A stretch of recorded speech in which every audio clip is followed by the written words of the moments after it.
I heard there was a chapter in the Quran about honeybees, so I had to check it out, and this is what I found. Chapter 16 is called The Bee.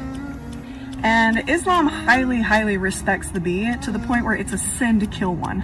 Okay, 3 key points, 3 things that I liked. Number 1, it talks about honey. It says, there comes forth from their bellies a beverage of many hues in which there is healing for men. 2, I think the overall vibe here is to mimic your life after the honeybee. Like, that's the message. Number 3, the last thing I thought was really cool is that the Quran was originally written in Arabic.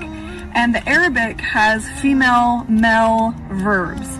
And the verbs they use to describe the honeybee, building, eating, foraging, working, were all female verbs. And when the Quran was written, there was no knowledge that bees, worker bees, the hive is primarily female. So a lot of people say that this is one little sign, little way that we can tell that it's an inspired book written by Allah. I heard there was a chapter in the Quran about honeybees, so I had to check it out, and this is what I found. Chapter 16 is called The Bee. And Islam highly respects the bee to the point where it's a sin to kill one. Okay, 3 key points, 3 things that I liked. Number 1, it talks about honey. It says, there comes forth from their bellies a beverage of many hues in which there is healing for men. I love that it addresses the many different colors of honey. You guys know that I love this. Honey is a magic food. That's great. 2, I think the overall vibe here is to mimic your life after the honeybee. Like, that's the message. Being hardworking and dedicated, with the hive being your home and the colony being your family, and the idea that no job is too small and everyone is needed. I think that's quite beautiful. And then number 3, the last thing I thought was really cool is that the Quran was originally written in Arabic. And the Arabic has female, male verbs. And the verbs they use to describe the honeybee, building, eating, foraging, working, were all female verbs. And when the Quran was written, there was no knowledge that bees, worker bees, the hive is primarily female. So a lot of people say that this is one little sign, little way that we can tell that it's an inspired book written by Allah, by God. I don't know. Small creature. The greatness of the Creator is manifested in it. A surah in the Quran is named after it. Bees, which no matter how hard we try to understand them and study them, we will stand powerless in the face of the miracle of Allah's creation and His perfection in creating those tiny creatures of great benefit. وَأَوْحَى رَبُّكَ إِلَى النَّحْلِ أَنِ اتَّخِذِي مِنَ الْجِبَالِ بُيُوتًا وَمِنَ الشَّجَرِ وَمِمَّا يَعْرِشُونَ ثُمَّ كُلِي مِن كُلِّ الثَّمَرَاتِ فَاسْلُكِي سُبُلَ رَبِّكِ ذُلُلًا يَخْرُجُ مِن بُطُونِهَا شَرَابٌ مُخْتَلِفٌ أَلْوَانُهُ فِيهِ شِفَاءٌ لِّلنَّاسِ إِنَّ فِي ذَلِكَ لَآيَةً لِقَوْمٍ يَتَفَكَّرُونَ. The Quran's reference to bees in Surah An-Nahl, the bee, is a remarkable example of the divine knowledge revealed to Prophet Muhammad, peace be upon him. One of the most fascinating aspects of this verse is the use of feminine terms when referring to bees, which aligns with modern scientific understanding that worker bees, the ones responsible for building hives, collecting nectar, and producing honey, are female. In Arabic, the word for the bee al-nahl is grammatically feminine.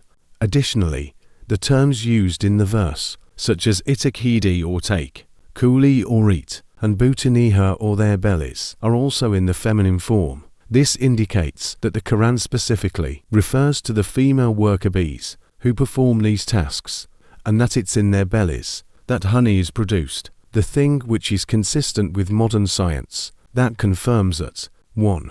Worker bees are female. The majority of bees in a hive are female worker bees. They are responsible for building the hive, gathering nectar and pollen, feeding larvae, and producing honey. 2. Male bees. Male bees, called drones, do not participate in these activities. Their sole purpose is to mate with the queen bee, and they do not engage in foraging or honey production. 3. Queen bee. The queen bee, also female, lays eggs but does not directly contribute to hive construction or honey production, and so the Quran's use of feminine grammar perfectly aligns with the fact that The bees engaged in the described activities, building homes, gathering food, and producing honey, are female. How could Prophet Muhammad, peace be upon him, then knew this? Don't forget to like, subscribe, and share if you admire the content. At the time of the Quranic revelation, 7th century CE, there was no scientific understanding of the gender-specific roles within a bee colony. In fact, it was commonly believed that bees were male because of their industrious nature, as industriousness was often associated with masculinity in many cultures. Microscopic studies and detailed observations of bees' biology only became possible centuries later with the advent of modern science. The Prophet Muhammad, peace be upon him, was an unlettered man who could not read or write, and he lived in the Arabian Peninsula, a region where advanced scientific knowledge about bees was non-existent. Therefore, the accuracy of the Quranic description of bees' gender-specific roles is a testament to its divine origin, and honey is mentioned in the Holy Quran, that it's a healing and cure for people, that it becomes a medical weapon. In medical cases, its use is constantly increasing. With the advancement of medicine, it is given orally, by injection, subcutaneously, intravenously, and it is given as a tonic and a nutrient and antidote, like the poisoning resulting from liver diseases and infectious disorders, and an antidote in fevers, like typhoid, meningitis, and in cases of heart weakness, and cases of angina, and in cases of general effusions arising from acute kidney infections, and in brain congestion, and in brain tumors, and treatment of diabetes and cancer. And research is still ongoing into the additional benefits of honey. The Holy Quran has pointed out to us the dwellings of bees and its different types.